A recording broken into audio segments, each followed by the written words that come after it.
Hi there. This is Dr. Khushboo Shah, and I'm an Access Consciousness facilitator, Dr. The Entities facilitator, and founder of Earthlings. So, every Monday I'm going to go live and talk about just a few examples and a few instances where I got inspired by the earth, I got inspired by nature, that pretty much changed how I look at the world and look at my life and how I'm creating things. Because it's almost like nature, the earth, animal, everything isn't going in one direction, and then there's us people that seem to be going in a different direction. And we don't seem to be going in a very sustainable future direction. And so is now the time to actually change and look at different ways of being in our life, the way we create our lives that would actually be more congruent with the earth and nature. So one of the things that I was looking at and I really had to learn is earth or nature doesn't create in small periods. Like it doesn't create in it's not for tomorrow. Yeah, like the earth is literally 4.5 billion years old. It was one of the first single cell organelles that actually breathe oxygen that is available for us today. It's if you go through the way the earth and nature has evolved, it has never been about tomorrow and how do I fulfill my needs tomorrow. It almost naturally functions in bigger cycles. Okay, it functions in bigger space. The earth doesn't function from time like tomorrow, day after. It is always functioning from bigger cycles, right? So everything that nature has evolved over millions and billions of years. Okay, and the way we are functioning is how do I create my tomorrow? Alright, and therefore we see like the destruction that we do of the earth, of ourselves, of our bodies, of our lives, etc., etc. For example, if you were to take the earth's inspiration into creating your business or you're creating a career, how much do we put time as a condition? And that time is usually the short-term thing. And if you don't achieve it in that, you think you're a failure. But what if it's not about time? What if it is working in those bigger cycles, in that bigger space, the way the earth does? What if you are planting seeds today, all right, that need bigger cycles to be fertilized so that it starts growing into a plant that grows deep into the earth and then becomes this well-nourished tree? And how much do we stress ourselves out by doing small time, like tomorrow, or I need this tomorrow, or blah blah blah. And I've had to learn this, yeah. So because I get impatient as well, everything that I want should have happened yesterday. So what if you don't have to get impatient? What if the earth can show you and really ask it to show you? You really just observe nature, receive from the earth, receive from the animals, how each species is kind of working towards a sustainable future 10,000 years from now, and how we are working towards some weird tomorrow future which is very short term and not going to be sustainable. Alright, in all the ways, whether it's our happiness, whether it's the health of our body, whether it's killing the earth itself. Alright, so, and the earth won't die, we will die, the earth will recreate itself and create itself differently.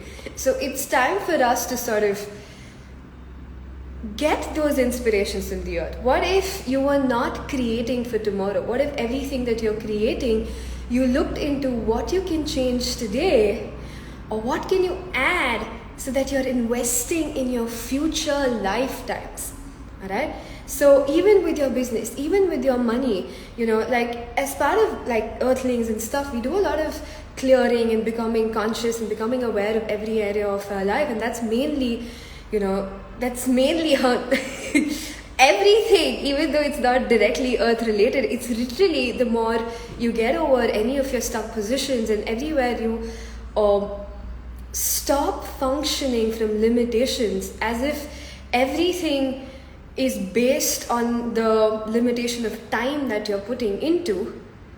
If you changed that, okay, if you received everything from the space of it, from the bigger cycles, from the way the earth is, if you created your body, if you created and generated your business, if you created and generated your relationships, if you created and generated your life and living this lifetime, as if it's not the last lifetime, but as an investment in your future lifetime, so that you are investing in you 10,000 years from now to create a sustainable living future, how much do we have to change from a short-term cycle thinking to looking at bigger ways, the bigger cycle, the 10 years from now, the 100 years from now, the 500 years from now, the 10,000 years from now? All right? So that was my inspiration from the earth. This has been my biggest inspiration, which is every time I get impatient, I'm like, wait, okay, just take 2 minutes. What seeds have I sown that I haven't acknowledged?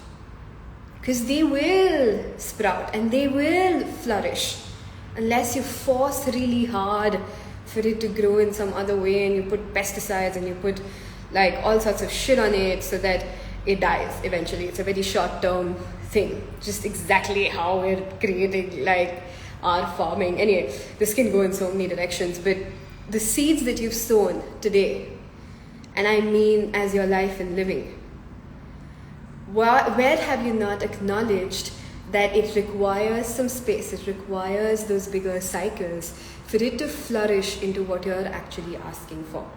Alright? So don't become impatient. If you started somewhere new and it's your business that you started new, don't become impatient.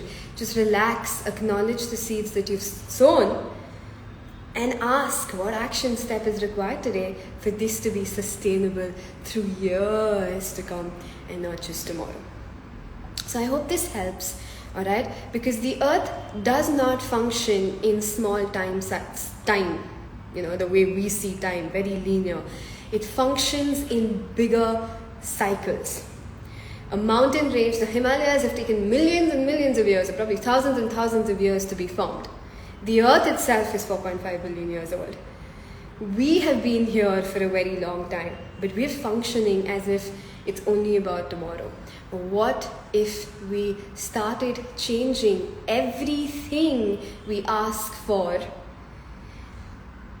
and include the earth, and started changing it so that it's from this bigger space of what would you like to create 500 years from now, 10,000 years from now? Even if you're asking for money, even if you're asking for something with your body, all right? Because it's only when we're living sustainably can the earth sustainably provide us, all right?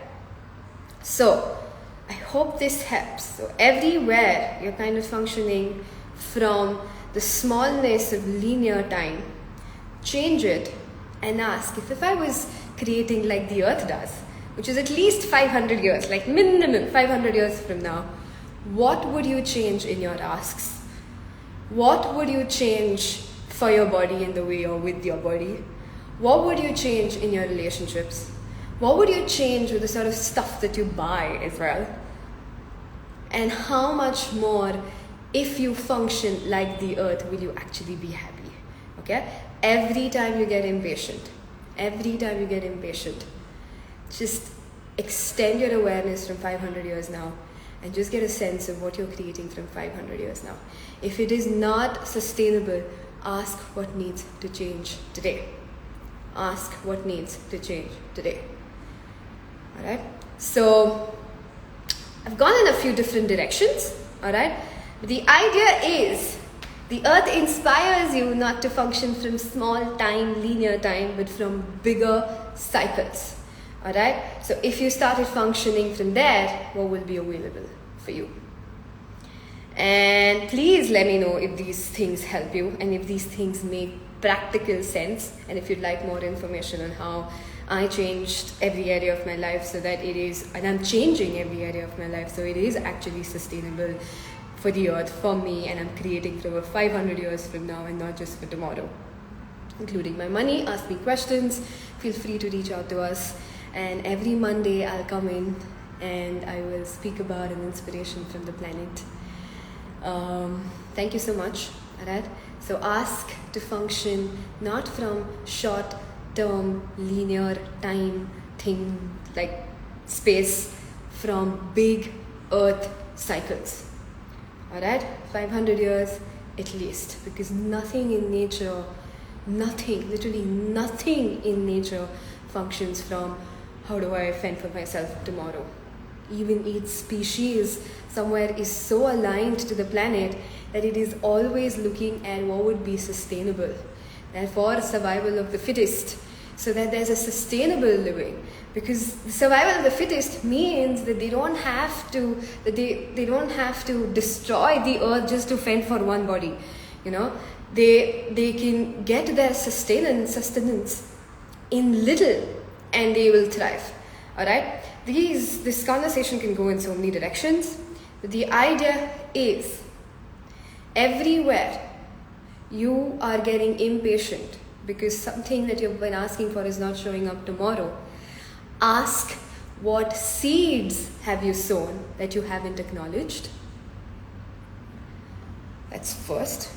Second is, if you've not acknowledged what seeds you've sown, you're probably trying to put all sorts of shit on it and force it into happening. Now, just as how we farm with pesticides and things like that, which is not sustainable, not for your body, not for the future of the earth or you. So look at where you're forcing it and killing it because you're not acknowledging the seeds that you've sown. And then ask, all right, so if I was creating for 500 years from now, what does this seedling require from me now? What space, what action, what choice? All right. So thank you, and I hope this helped. I will see you all next Monday for another quick inspirations from the earth. Bye bye. Good night.